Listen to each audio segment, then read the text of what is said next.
What are you thinking? I don't want to know what you're wearing. I want to know what you're thinking. I don't think that any of us fully recognize and appreciate the value and the power of our thoughts.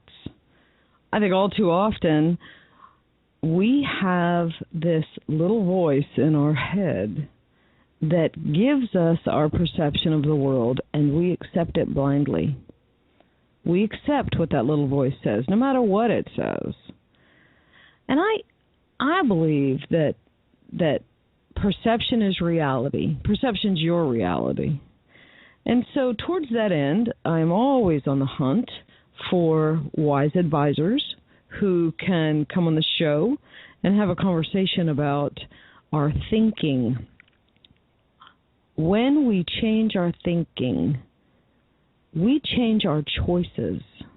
We change our behavior. And those things in turn change our outcomes, which really ultimately is going to change our life. You are not a tree. If you don't like where you are, you can move. And so I like you to hear that from someone other than me. And so today I have invited to join me Joanne Marceau. She is a certified coach, and she's a life mastery consultant. She's got a whole bunch of certifications, which I'm going to let her tell you about. But what I like about Joanne, and one of the reasons that I invited her on the show, is that she had a 30-year career in corporate sales and sales management for Fortune 100 companies. And she put this whole concept of change your choices, change your life, she put that principle to work a few years ago. And I think I always am skeptic of people who leave their jobs and become a coach. But, after 30 years of successful work, it's easier for me to say, well, maybe you kind of know. You kind of know what you're talking about. And I believe that Joanne really does. We had a wonderful chat before the show, and I think you are going to be delighted to meet her. And so let's just not waste any more time, and let's welcome her to the show. Joanne, thank you so much for making time to be with us today. Oh, thank you, Sarah. It's my pleasure to be here. Well, if you would, I know I bragged on you a little bit, and I don't know you well enough to brag on you a lot, but if you would, tell the listeners a little bit more about yourself. Well, Sarah, you are absolutely right. I put my own teaching to work about 2.5 years ago when I left that corporate job. And I needed to use all of the skills that I now teach my own clients to stay on track and to keep my promises to myself and to manage my thinking so that I could move out of that safe corporate environment and follow my passion, really follow what my soul and what my heart wants to do, which is to help people manage their thinking and live their dream lives and live their passion. So. I wish I could say I was smart enough to have come up with the show title today, but I have to out myself and say that you're the one who really threw this title out. And so the title of the show, of course, is Do You Have Your Thoughts or Do They Have You? And I really would love for you to expand on that thinking. It is a bit of a brain teaser, isn't it? So our thoughts are malleable, and we can truly change them in a moment. Our perceptions can be changed in a moment, on a dime. And most of us think that our thoughts are real. They think that's the only way there is to view something. And so what I've learned over decades of studying personal development and spirituality is that we, in fact, can change our thoughts, that in a moment we can make up a different story about a circumstance or a situation that we're in. And as a result of changing that story, as a result of changing the narrative that we have in ourselves about our circumstance, the outcome changes. And our relationship in that story changes, and our experience of it changes. So although the outcome circumstance may not, in fact, be any different, how we're responding to that situation changes. And and our whole experience of it is then transformed. You know what so I thought was either, real quick, one thing that I thought was so interesting when we were talking about the show was that you had mentioned that we give meaning to events, which in turn gives them power. Tell me more about what you mean when you say that. We give. I'm trying to think of an example that would be a good example relevant to the audience. And I'll use an example. I'll out myself. I'll use an example from childhood. And I'm an only child. I grew up with a father who had high expectations of me. And somewhere along the way as a kid, I made up that his love depended upon me being a very good girl, doing things the right way. And that was how I earned love. And I made up that story. And as an adult, it caused me some pain because when I didn't do things right, I felt unlovable. So there's the connection.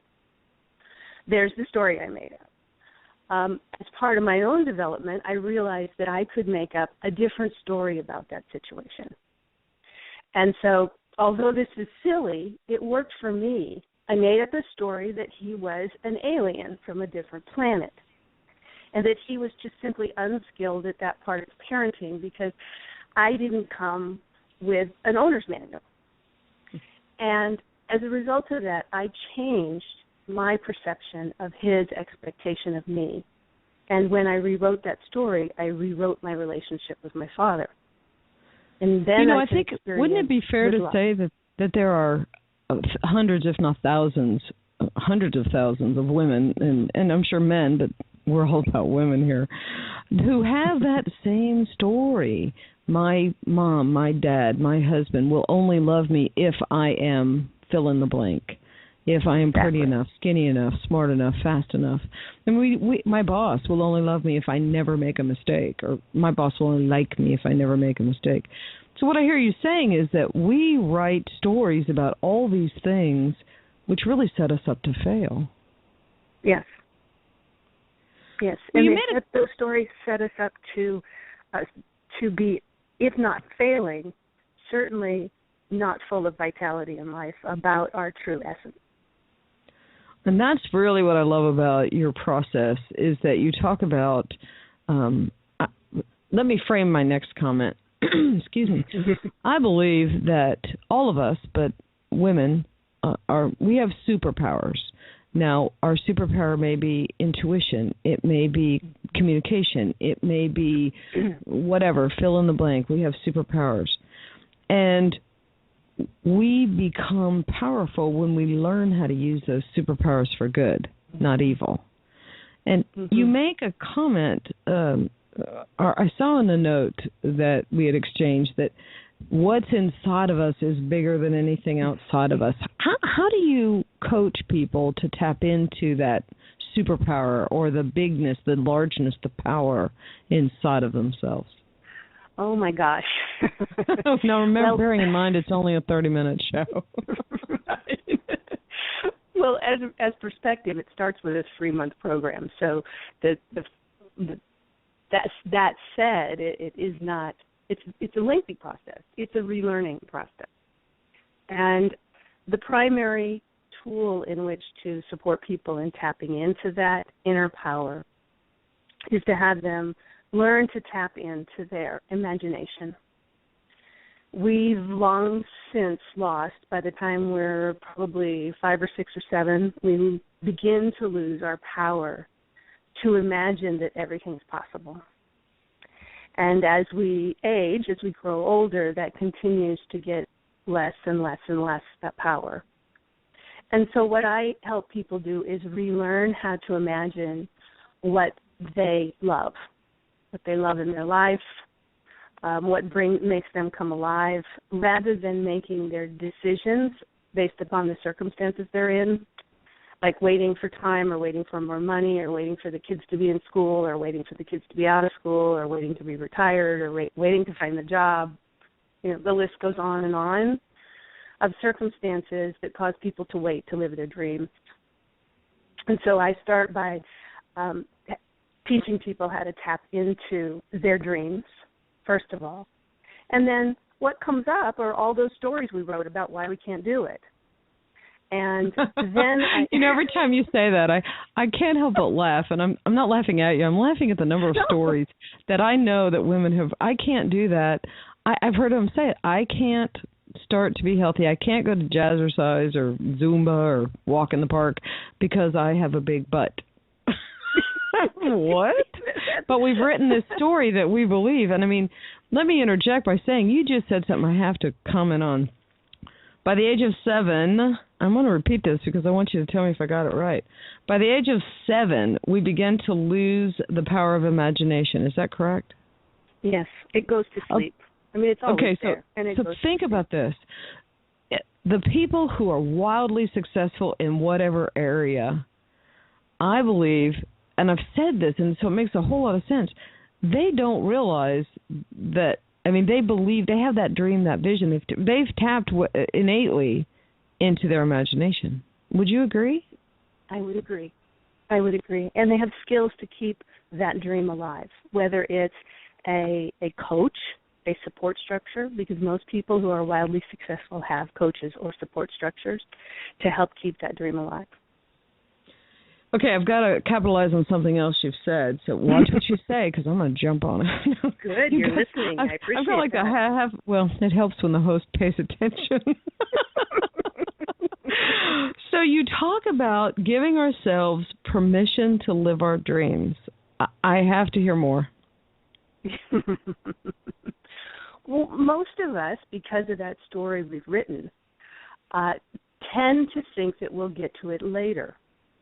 Or we look to circumstances to give us permission to live our dreams. So if I was not working my own program, if I was not being a coach and having coaches for myself, I would have looked at leaving that 30-year corporate career and said, that's crazy. I can't possibly leave that security, leave that paycheck, leave all those corporate benefits, all that safety, and go out on my own. And the internal voice of doubt, which is what stifles imagination, might have been saying something like, well, you've never owned a business before. How are you going to be successful? So I needed to learn how to keep that voice quiet and to allow my dream of owning my own business and supporting people as a coach, allow that to come alive. And it took nurturing, and it took support, and it took learning new skills in the way that I think about myself in order to have that dream come alive. I love to say, if you could do it yourself, you'd have already done it. And that was just There's a T-shirt right there. I love that. Let me capitalize on something that you said. I want the listeners to be very clear about Plaid for Women's view and my view. And as co-founder of Plaid, I get to say this. good. We don't recommend coaches because we get a cut. We don't recommend coaches because they do something for us. We recommend coaches and advisors and mentors. You need to have your own board of directors for your life. We recommend that because women get isolated and think that they have to do it themselves. Oh, if I hire a coach, that means that I'm weak or I'm not smart enough or whatever. But did you hear what Joanne said earlier? All of the hugely successful people, they have a vocal coach. You think they knew how to dance like that when they started? You think they knew how to interview? You think they picked their own clothes all the time? I mean, think about this, folks. What Joanne said is so realistic. The people who rise are the people who have wise advisors. It's not about listening to your best friend's brother's cousin who has been unemployed for 8 years who says, blah, blah, blah. It's talking about finding people who can give you good advice. That's why we have people like Joanne on the show. And this is free. Look, this is a billable hour that she gave us here. And so, Joanne, talk a bit.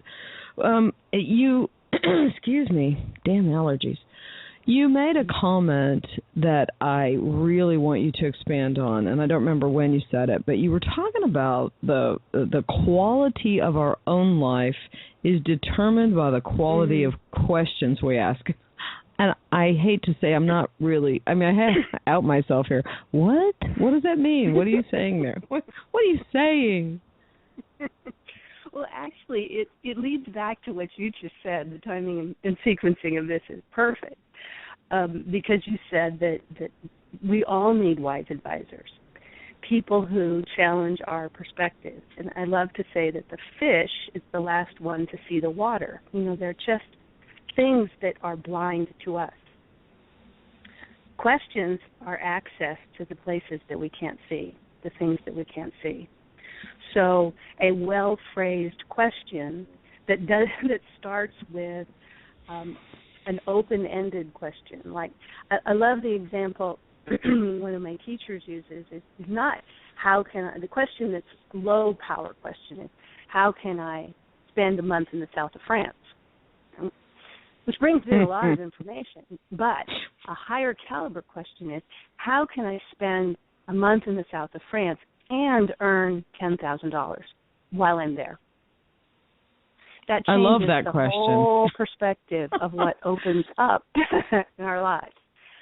So the quality of our questions can expand our viewpoint about what's possible. It can do it in quantum leaps to expand what we believe is possible. And that brings in to creativity. And that's how this all loops back. That's how people begin to have their creativity come back to life, is by asking those great questions, having a great coach or mentor ask the questions for them and sit and wait for the answers to come.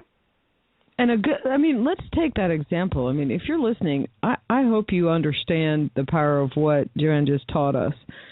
We ask ourselves, how can I save up enough money or earn enough money, which is just this totally front-end thinking. How can I earn enough money to go to France? Yay, I'm going to go to Paris. You save your money, you get your $5,000, you go however. And you get there and you come back and you're done. But Joanne's question is, how can you go and while you're there, you're earning money. While you're there, maybe you're speaking, maybe you're training, maybe you found a part-time job, or my mind is just racing. The difference between those two questions, one is just a dead end. Okay, you go, you had an experience, great, yay. And it's good, but better is the second question. Now, I have a note here, and all the time management folks are going to be like, what? But it's true. It's true. Yeah, you know what I'm going to ask you now. I have a note here that you said, and I quote, "We can't manage time." Now, when I first saw that, I'm like, I'm sorry, that seems counterintuitive to productivity here. But then you go on, and I'm not going to say what else you said. So expand on the thinking of we don't have the capacity to manage time. We don't. It's a fantastic illusion, though, isn't it? That we actually can manage time and somehow find additional time, because all of us are given the same number of minutes every single day. And yet some of us are incredibly productive and incredibly satisfied with the outcome of each day, and others of us are not. And so really all that we can manage are priorities.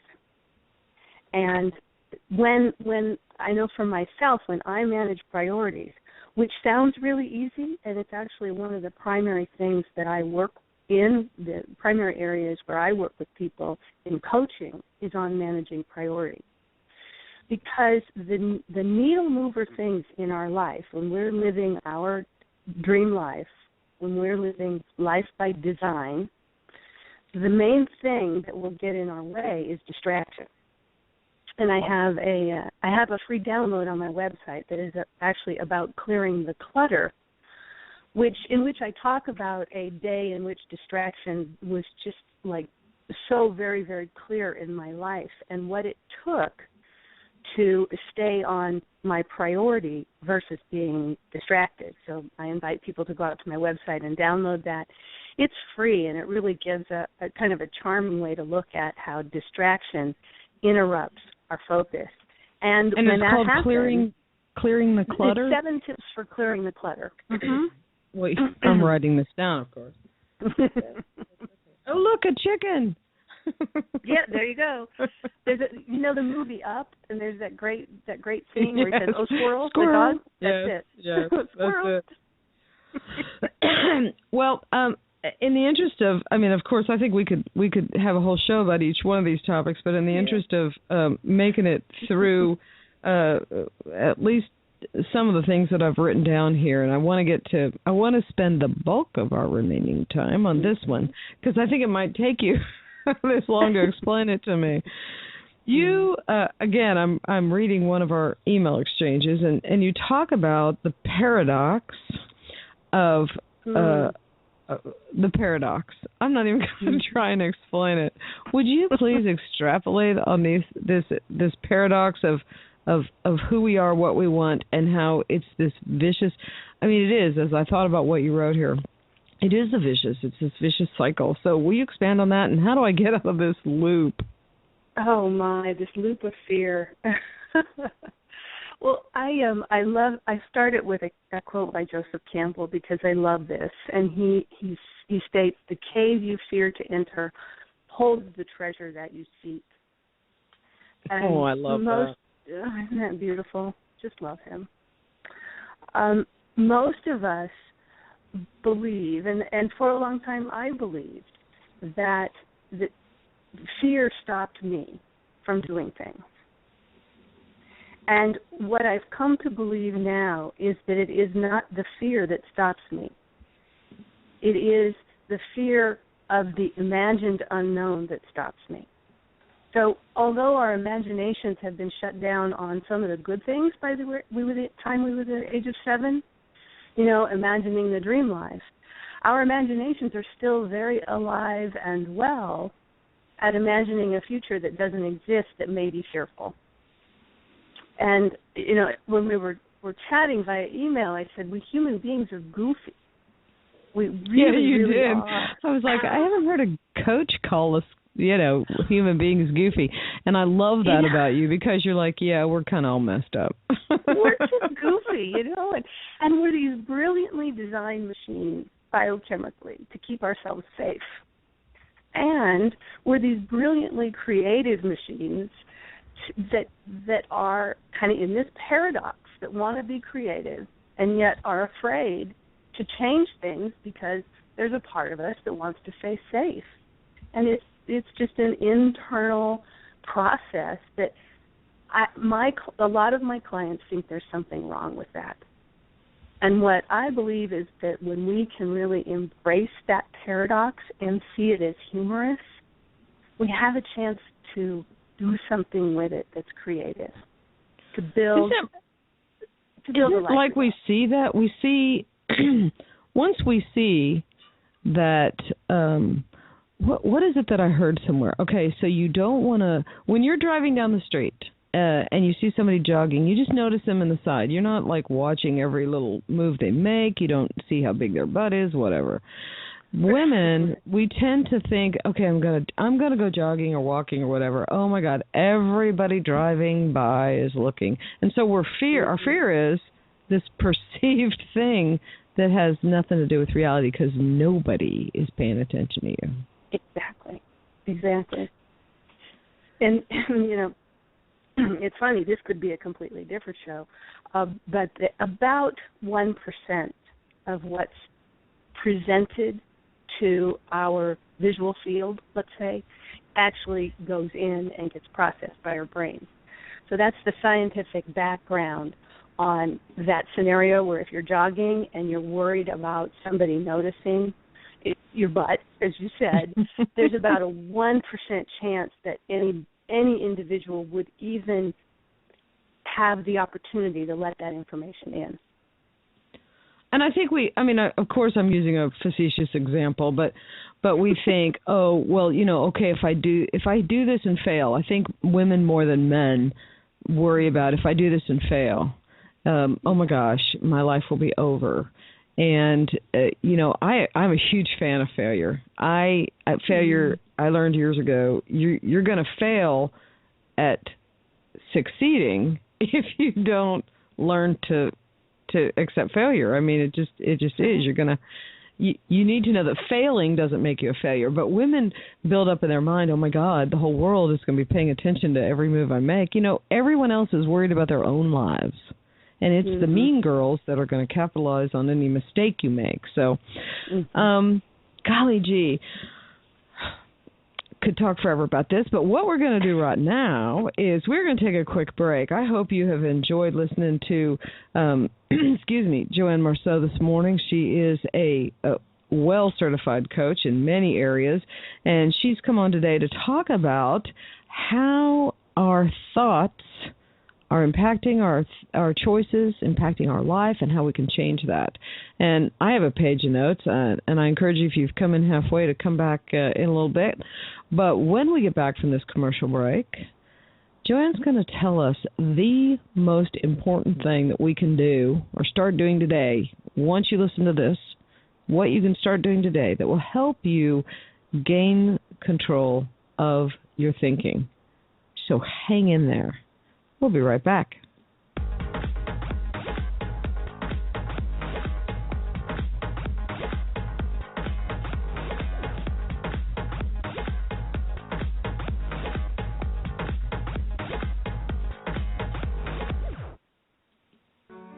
We started our company with just an idea. We didn't have funding. We didn't have an office. We didn't even have a real phone. We had my cell phone. The first 3 years, we didn't take a salary. We just worked. We worked our tails off. We put our lives into this company. And I'm proud to say our passion, our commitment have gotten us to where we are today. And we've reached the point where we need more than just a loan to help us keep growing. We need a bank that knows how to get us to the next level. And at this stage, I expect my banker to help increase the value of our business, not just his commission. When it's time, come to Comerica and discover why we're the leading bank for business. To learn more, schedule an appointment with a Comerica Business Banking Advisor and raise your expectations of what a bank can be. Comerica Bank, member FDIC, equal opportunity lender, based on commercial and industrial loans as a percentage of total assets. Data provided by Thomson Reuters Bank Insight, December 2013.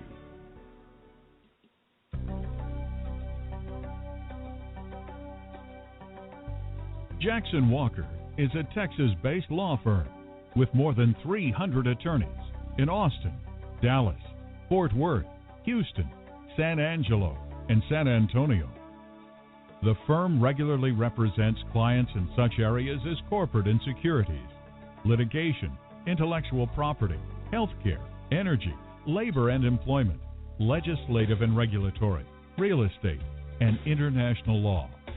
The firm's corporate clients include Fortune 500 companies, multinational corporations, major financial institutions, and a wide range of publicly traded corporations and closely held businesses. For more info, go to www.jw.com. Jackson Walker, Texas-based, global reach. Meals on Wheels is so great because you come in and everybody's so energized. When I was volunteering with Meals on Wheels for the first time, I didn't know what to expect. When the senior opens the door, they're always so grateful and so thankful. Overall, I had such a great experience, and it was such an easy way to give back to the community. Support Meals on Wheels Incorporated of Tarrant County. Call 817-336-0912 or go to mealsonwheels.org to donate or volunteer.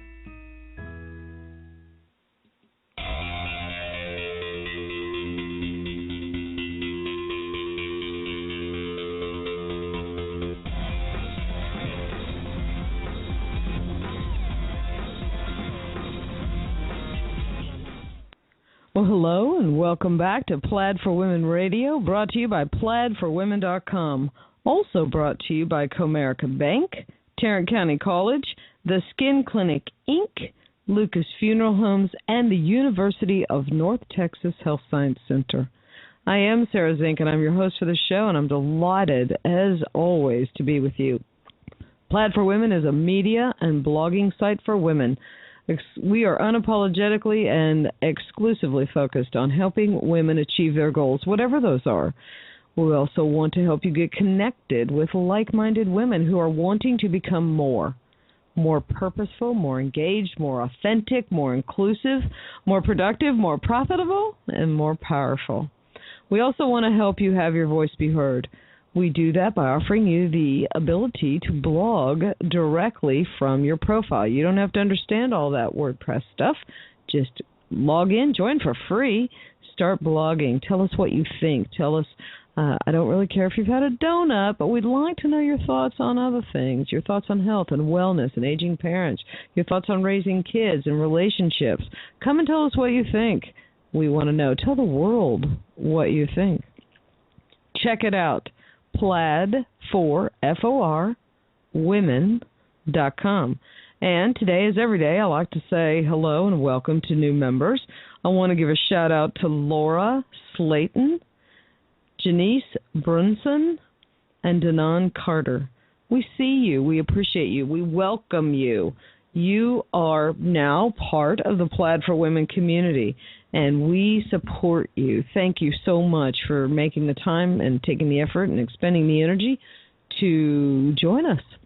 Well, I told you before the break, I've been visiting with Joanne Marceau, who's a well-certified results coach, and she's also a passionate speaker. She's got some great resources on her website, and I told you before the break that when we got back, she was going to tell you the one thing that you needed to know that you could start doing today, right now, to start changing your thinking and to start capturing the power of your thoughts. So no pressure, Joanne, but millions of people are standing around with pencils and paper. You are going to solve the secrets of the universe.